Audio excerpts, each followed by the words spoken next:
I invested $100,000 in my fiancé's business 2 months before our wedding. Then I caught her in bed with another man. I didn't confront her. I vanished. 3 months later, she found me and tried to explain. That's when I revealed what I'd done with those photos. Her jaw literally dropped. But the real surprise was standing right behind me. My name is Arthur Art Vance. I'm 43 years old, and I own a roofing company here in Eastern Tennessee. Started it from nothing 15 years ago with just a beat-up truck. Now I've got 12 guys on the crew and steady work. It's honest labor, hard on the back, but good for the soul. Eliza Hayes was supposed to be my second chance. We met 3 years ago at a business mixer. She owned a small beauty salon on Maple Street, 3 chairs and big dreams. My daughter Chloe was 19 and away at college. Her son Liam had just turned 18. The timing felt perfect. Grown kids, rough divorces behind us, ready to build something real. When Eliza said she needed capital to expand the salon, I didn't hesitate. $100,000 for my company reserves. My business partner Marcus told me to get it in writing, make it official. I brush him off. This was the woman I was going to marry. We didn't need contracts.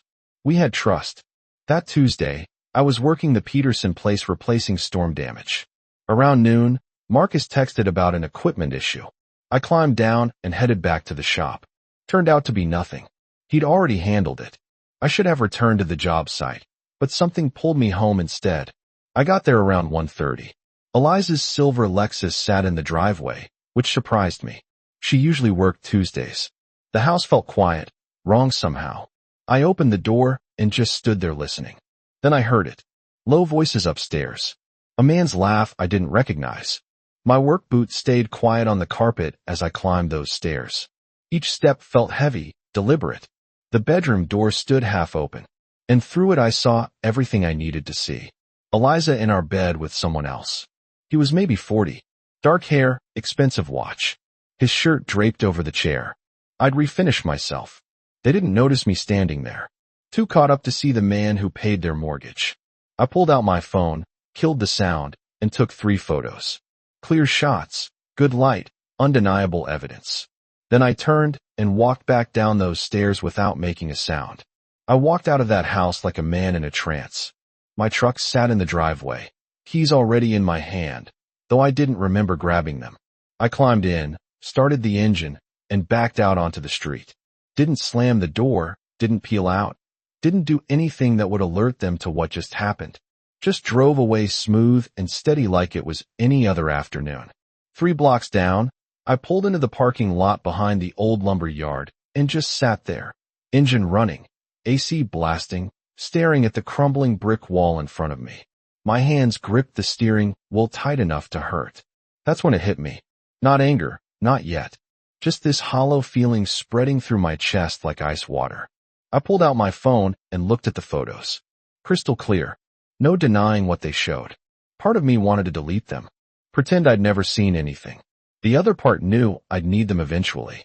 For what? I wasn't sure yet, but they were evidence. Proof that I wasn't crazy.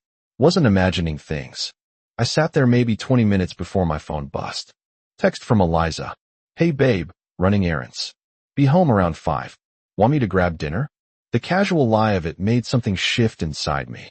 She was already spinning the story, already covering tracks. I didn't respond to stare at those words until they stopped making sense. That's when I made the first decision.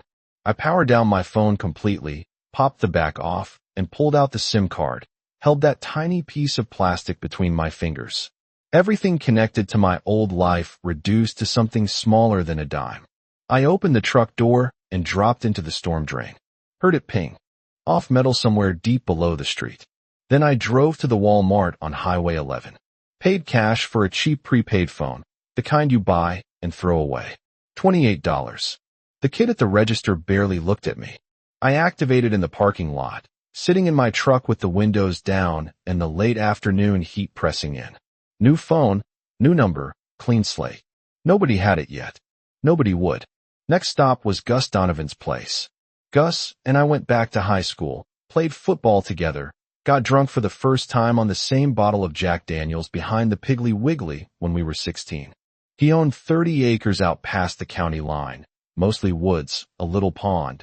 in a house that looked like it was held together by prayer and duct tape, but it was as free and clear, and he'd always told me if I ever needed anything. His door was open. I pulled up the long gravel drive around 4:30. Gus sat on his front porch with a beer in one hand and a fishing magazine in the other. He looked up as I parked, took one look at my face, and said, "You need the couch or the spare room." That's Gus. Doesn't ask unnecessary questions. Doesn't pry. Just offers what he's got. Couch is fine. I told him. He nodded, took a long pull from his beer. There's more in the fridge. Help yourself. I grabbed my phone, the new one, and followed him inside. The house smelled like coffee and motor oil. It felt safer than anywhere else I could think of. That first night at Gus's, we didn't talk much. He threw a couple steaks on the grill out back while I sat on the porch steps, nursing a beer and watching the sun drop behind the tree line. The air smelled like charcoal and pine. Cicadas sang their evening song. Everything felt normal except for the hole in my chest where my future used to be. Medium rare work for you. Gus called out from the grill. Yeah, that's fine. We ate his kitchen table, plates scratched from years of use, the overhead light flickering like it might give up any minute. Gus chewed slowly, occasionally glancing at me, but never asking. After we finished, he cleared the plates and said, "Bathroom's down the hall. Clean towels in the closet. I'm up by 6 usually, but don't worry about it." Appreciate it, Gus. He just nodded and headed to his room. That was the extent of our deep conversation. I lay on that couch for hours staring at the water-stained ceiling. Every time I closed my eyes, I saw them. Eliza and that man tangled up in sheets I paid for in a house I'd helped make into a home. The betrayal kept playing on repeat. And each time it cut deeper, not just that she'd done it, but that she'd looked me in the eye every morning knowing what she was hiding. Around midnight, my new phone buzzed. Unknown number. I knew it was her. She'd probably been calling the old number for hours, getting nothing, starting to panic. I let it ring until it stopped, then started again and again. I powered it off and shoved it onto the couch cushion. The next morning, I woke to the smell of coffee. Gus stood at the stove frying eggs, bacon sizzling in another pan. He poured me a cup without asking, black and strong. "You working today?" he asked. "Should be. Peterson roof won't finish itself. You going to tell your crew anything?" I thought about that. Marcus would cover for me if needed, but the guys deserved to know I was still around. "I'll call Marcus. Keep it simple." Gus nodded. Flipped an egg. Simple's usually best. After breakfast, I used my burner phone to call Marcus from the porch. He answered on the second ring. "It's Art." I said, "Jesus, man, where are you?" "Eliza's been calling everyone. She filed a missing person report." That made me pause. "I'm not missing. I'm exactly where I need to be." "What happened?" "Can't get into it right now. I need you to run things for a while. Pay the guys out of the business account like normal. I'll check in when I can." Marcus was quiet for a moment. "This about Eliza?" "Yeah. All right. I got it covered. But Art, you okay?" "Getting there," I said, and into the call. I spent the rest of that day helping Gus fix a section of fence that had rotted out. Physical work, something to keep my hands busy and my mind occupied. We didn't talk about Eliza or what happened. Just measured posts, dug holes, poured concrete. By sunset, we had 10 feet of new fence standing straight and solid. That night, my daughter Chloe called. The burner phone lit up with her number, one of the few I transferred over. "Dad, Mom called me. She said, you disappeared. What's going on?" I stepped outside so Gus wouldn't hear. "Chloe, I'm fine. Something happened with Eliza and me. I needed space." "What kind of something?" I couldn't tell her the whole truth. "Not yet. Adult stuff. Nothing for you to worry about. Focus on your classes." "Dad, I'm 19, not 9. Talk to me." Her voice had that edge to it. The same one her mother used to have when she knew I was holding back. "I caught Eliza with someone else. I left. That's all I'm saying right now." Silence on the other end. Then, "Dad, I'm so sorry. Not your fault, sweetheart. I just need some time to figure things out." "Where are you staying?" "With Gus." "I'm safe." "Okay. Call me if you need anything." "I mean it." "I will. Love you, Chloe." "Love you too, Dad." I hung up and stood there in the dark, listening to the night sounds, feeling something close to peace for the first time since yesterday. 3 days passed before I heard from Eliza directly. 3 days of working odd jobs around Gus's property, sleeping on his couch, and avoiding the world. Then on Saturday morning, my burner phone rang. A number I didn't recognize, but I knew who it was. I let it ring out. 2 minutes later, a voicemail appeared. I waited until after lunch to listen to it. Sitting on Gus's back porch with a glass of sweet tea. Her voice came through shaky, rehearsed. Art, it's me. I don't know what's happening or why you left. Please call me back. We need to talk. Whatever you think happened, you're wrong. Just please call me. I deleted it without finishing. That afternoon, Marcus called. We got a problem. Eliza came by the shop looking for you. Made a scene in front of the guys. What kind of scene? Crying, saying you abandoned her. That she doesn't understand what she did wrong. A couple of the guys felt bad for her. I didn't say anything, but it was uncomfortable as hell. I felt heat rising in my chest. She was playing victim already, spinning the narrative before I could say anything. Classic move. What did you tell her? That I don't know where you are? That it's between you two? She didn't like that answer. Good. Keep it that way, Art. People are talking. The wedding's supposed to be in what, 6 weeks? Word's getting around. Let them talk. Cancel the wedding if anyone asks. I'm not going through with it.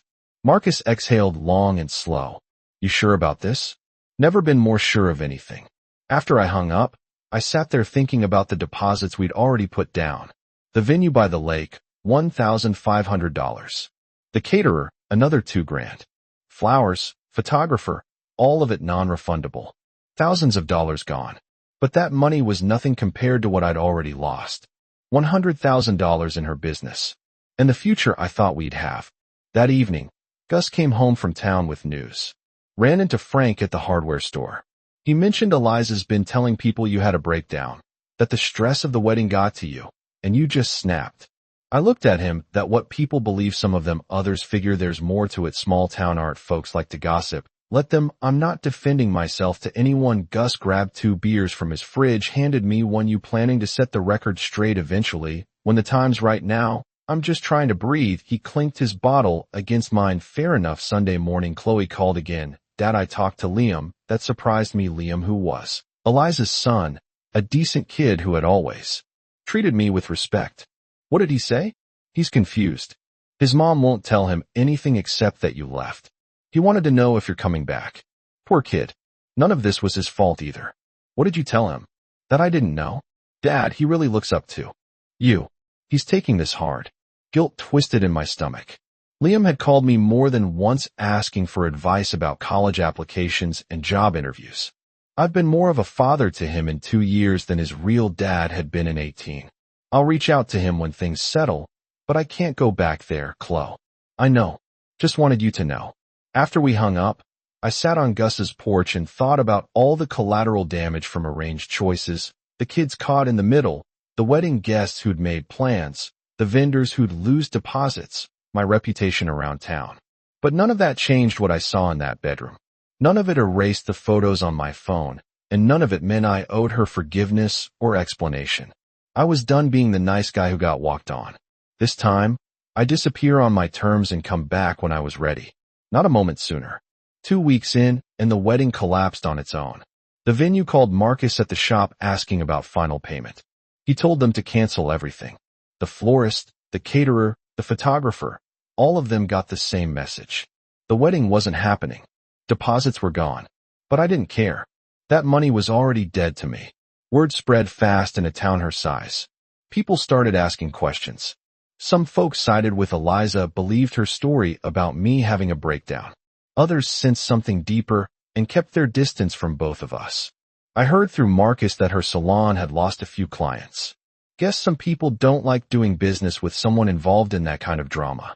Meanwhile, I kept my head down at Gus's place. Helped him rebuild his shed, replaced some rotted boards on the porch, fixed the leak in his bathroom. Honest work that kept my hands busy and my mind occupied. Gus never asked for help, but he never turned it down either. We had an understanding. One afternoon, my business partner Marcus called with news. Eliza came by again. This time, she brought that guy. My blood went cold. What guy? The one from the photos. Vincent something. She introduced him as her business consultant.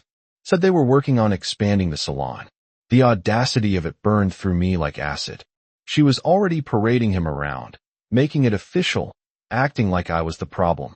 What did you tell them? Told them this was a roofing company, not a salon, and they needed to leave. Wasn't polite about it. Good, Art. People are starting to figure it out. The guys have been talking. They're not stupid. Let them talk. I'm not explaining myself to anyone. That evening, I got a call from Liam, Eliza's son. He got my new number from Chloe. His voice was quiet, unsure. Art, it's Liam. Can we talk? I stepped outside into the cooling evening air. Sure, kid. What's on your mind? Mom won't tell me what happened. She just says you left and that you're dealing with stuff. But Chloe said you caught her with someone. Is that true? The kid deserved honesty. Yeah, Liam, that's true. Silence on the other end. Then Vincent. So he'd already figured it out. Smart kid. Yeah. I'm sorry, Art. That's messed up. You didn't deserve that. His words hit harder than expected. Appreciate you saying that. This isn't on you. Understand? You're a good kid. Don't let this change that. Are you coming back? No, I can't. But if you ever need anything, you call me. That doesn't change. After we hung up, I sat on Gus's porch steps watching the stars come out. Liam's loyalty meant something. In the middle of all this mess, there were still good people trying to do right. That mattered. The next day, Chloe called with different news. Dad, Grandma, and Grandpa know. Eliza's parents. They call me asking what really happened. What did you tell them? The truth. That you caught her cheating. They didn't sound surprised, Dad. Her mom even said, I was afraid of this. That stopped me. What does that mean? I don't know, but they asked for your number. I didn't give it to them. Want to check with you first. Don't give it out. Not yet. I need more time. Okay. But Dad, I think they're on your side. 3 weeks after I left, reality started catching up with Eliza. Marcus told me the bank called about the business loan she'd taken out using my investment as collateral. Apparently, she'd missed a payment. That $100,000 I'd given her was tied up in equipment and inventory that wasn't generating enough revenue to cover her expenses. She's underwater, Marcus said bluntly. And if she defaults, it could come back on you depending on how the paperwork was filed. That got my attention. What do you mean? I mean, you need a lawyer today, not tomorrow. I called a guy I knew from the Rotary Club, Leo Roth. He specialized in business disputes and had a reputation for being tough but fair. We met at his office that afternoon. Tell me everything, Leo said, pulling out a legal pad. I laid it all out. The investment, the verbal agreement, the lack of written contracts. He listened without interrupting, occasionally making notes. When I finished, he leaned back in his chair. You got burned, Art. Legally speaking, without a written agreement, proving that money was a loan versus a gift is going to be difficult. But the fact he can show it came from business accounts helps. What are my options? File a civil suit to recover the investment. Claim financial fraud if we can prove she misrepresented how the money would be used. At minimum, we can make our life complicated, but it won't be quick or cheap. Do it. I want every dollar accounted for. Leo nodded. I'll draft the initial paperwork. One more thing. Document everything, every interaction, every call, every text. If this goes to court, we'll need it all. I left his office feeling like I'd finally taken a step forward instead of just surviving. This wasn't about revenge. This was about protecting what I'd built and making sure she didn't walk away clean. That night, Eliza's parents called. Somehow, they got my number. I almost didn't answer, but curiosity won. Art, it's Helen, Eliza's mother. Please don't hang up. I didn't say anything. Just waited. We know what happened. Liam told us. We're so sorry. This isn't who we raised her to be. Her voice was genuine, pained. Mrs. Hayes, I appreciate that, but it doesn't change anything. We understand. We just wanted you to know that we don't condone what she did. We told her she needs to make this right. But she won't listen. There's no making this right. The money you invested, we didn't know about that until recently. If she doesn't pay you back, we will. It might take time, but we'll do it. That floored me. You don't have to do that. We do. You were good to our daughter and our grandson. You deserve better. Please let us help fix this. After we hung up, I told Gus what they'd said. He whistled low. That's rare. Parents usually side with their kids no matter what. They're good people stuck with a bad situation. So what are you going to do? Let my lawyer handle Eliza. If her parents want to help later, we'll deal with that then. Right now, I just need to stay the course. Gus raised his beer to staying the course. I clinked my bottle against his and took a long drink. The path ahead was getting clearer, even if it was still hard. 3 months. That's how long I stayed gone before she tracked me down. 3 months of silence, of rebuilding myself piece by piece at Gus's place. I'd started taking on small roofing jobs again. Nothing major, just enough to keep my skills sharp and my mind occupied. Life had found a rhythm. Wake up, work, eat, sleep, repeat. Simple, clean, peaceful. Then one Thursday morning, I heard tires on Gus's gravel driveway. Looked out the window and saw her silver Lexus pulling up. My stomach dropped. Gus was at work. I was alone, coffee in hand, wearing jeans and an old t-shirt. For a second, I considered not answering, but running solved nothing. I dealt with harder things than this conversation. I opened the door before she could knock. She stood there looking smaller than I remembered. Hair pulled back, minimal makeup, dark circles under her eyes. Her hands clutched her purse like it was the only thing keeping her upright. "Art," she said, voice barely above a whisper. "Eliza, can we talk, please?" I stepped back and left the door open.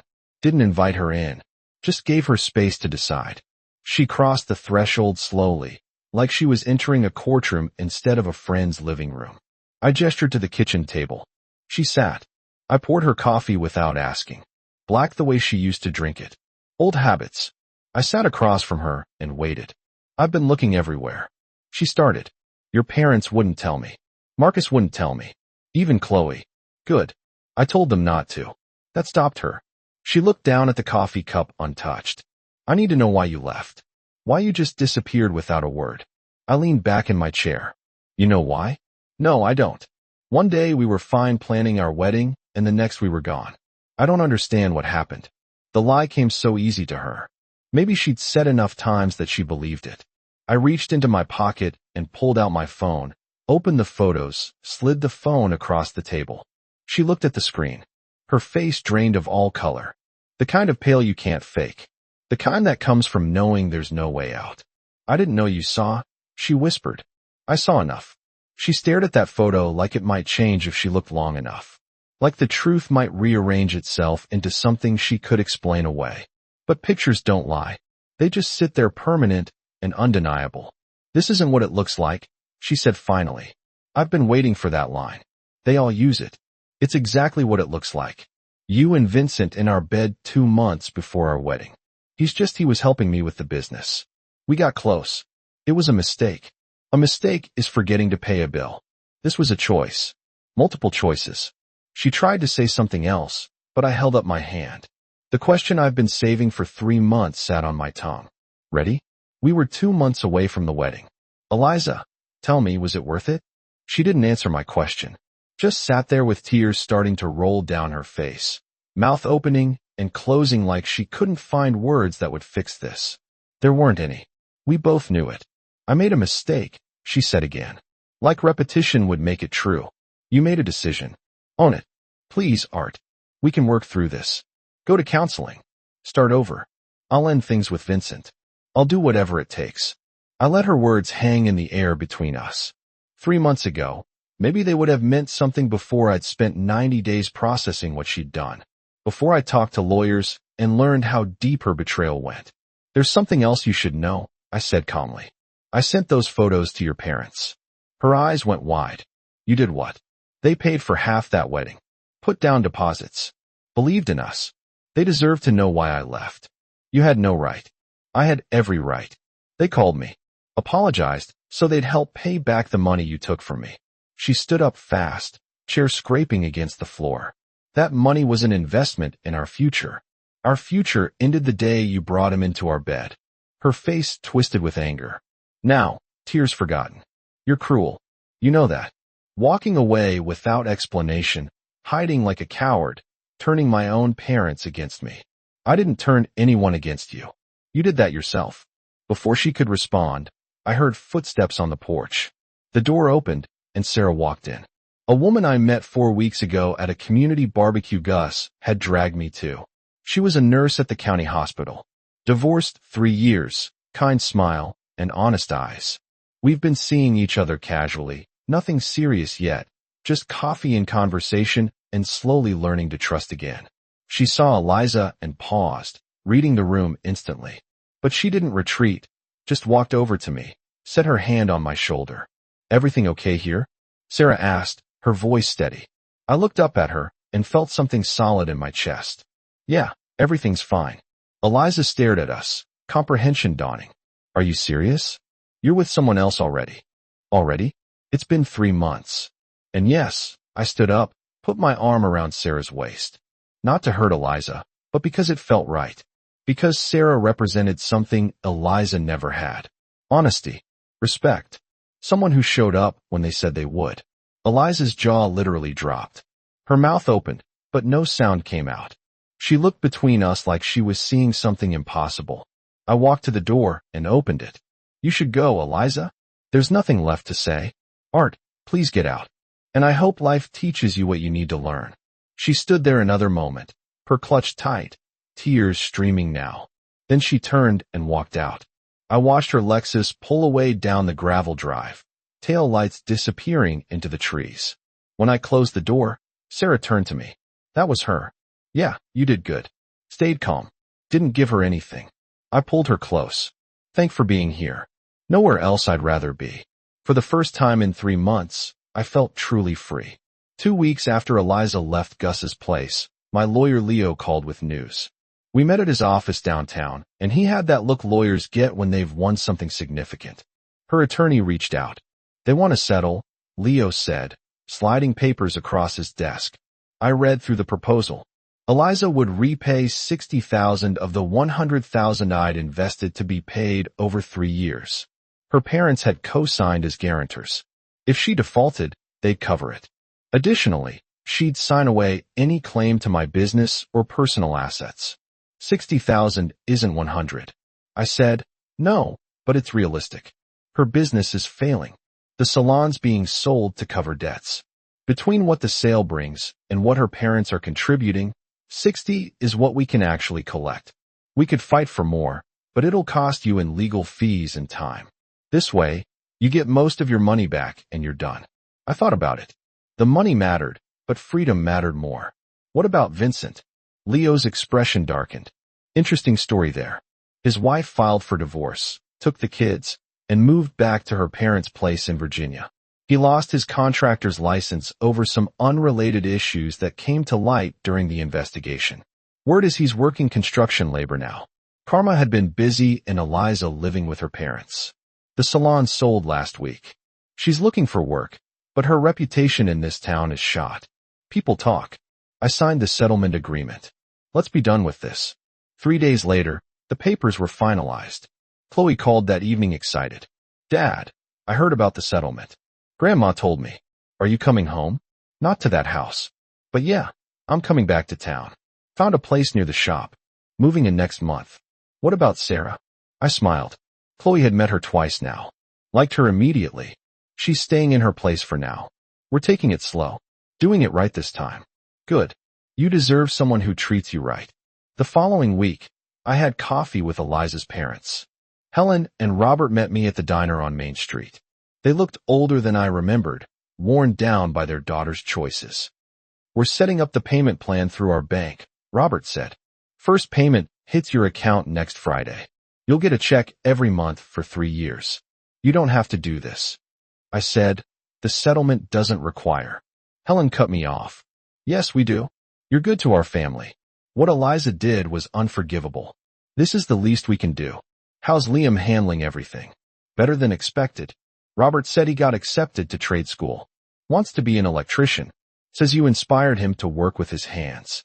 That hit me harder than I expected. He's a good kid because of you.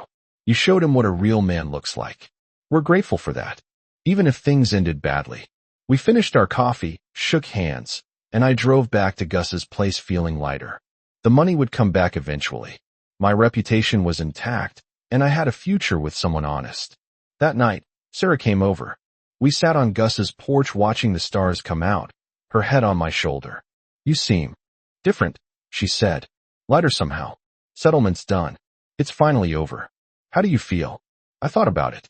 Free. Like I can finally move forward without looking over my shoulder. She squeezed my hand. Good. Because I'm ready to move forward with you. Yeah. And that was enough. For months later, I stood in my new house, a small ranch on the east side of town, nothing fancy, but mine alone. Chloe helped me unpack boxes while Gus assembled furniture in the living room. Sarah was in the kitchen organizing dishes, humming along to the radio. This place is good bones, Chloe said, echoing something Eliza used to say. But coming from my daughter, it didn't hurt. It just was. It'll do, I replied. Room for you when you visit. Guest room for when Gus needs to crash. Gus called from the living room. I got my own place. Thank you very much. But I'll take the beer you promised for helping today. I grabbed 3 cold ones from the cooler. Couldn't drink one yet. Still had to get the fridge working. Handed them out. We stood in my empty living room, boxes everywhere, and it felt right. The roofing business was thriving. Marcus and I had taken on 2 new guys, and we had contracts booked through next spring. The $60,000 from Eliza's settlement was rebuilding my savings 1 month at a time. Her parents never missed a payment. I'd heard through the grapevine that Eliza moved to Knoxville. Fresh start somewhere. People didn't know her story. Vincent apparently followed her there, though I didn't know if they were still together. Didn't care either. That chapter was closed and locked. Liam called me once a month. He'd started his electrician apprenticeship and loved it. We talked about his classes, his girlfriend, his plans for the future. I was proud of the man he was becoming, even if his mother and I hadn't worked out. One evening in late October, Sarah and I sat on my new back porch. The air had that crisp autumn bite, leaves turning gold and red in the yard. She brought over a casserole for dinner, and we had eaten it while watching the sun go down. I've been thinking, she said carefully. My lease is up in January. I could renew it. Or, I looked at her. Or I cannot renew it. See what else might be available. I took her hand. This place has an extra bathroom, good closet space, room for 2. She smiled. You asking me to move in? When you're ready. No rush. But yeah, I'm asking. Let me think about it. 2 weeks later, she said yes. The wedding that never happened turned into a life I never expected. Better, honest, built on truth instead of lies. Chloe loved Sarah. Gus approved. Even my business partner, Marcus, admitted, I seemed happier than I'd been in years. 1 year after I walked out of that house, I stood at the Peterson place, finishing up a roof we'd started what felt like a lifetime ago. The same roof I've been working on the day, everything changed. Below me, the town spread out in all directions. My town, my business, my life, my phone buzzed. Text from Sarah. Dinner at 7. Making your favorite. I typed back. Wouldn't miss it. I climbed down from that roof, packed up my tools, and drove home. Not to Eliza's house, not to Gus's couch. Home to a place I built for myself with a woman who showed up when she said she would. The betrayal that destroyed my old life had forced me to build a better one. Stronger foundation, honest materials, no rot hidden in the walls. And standing in my driveway, looking at my house with Sarah's car parked beside my truck, I realized something important.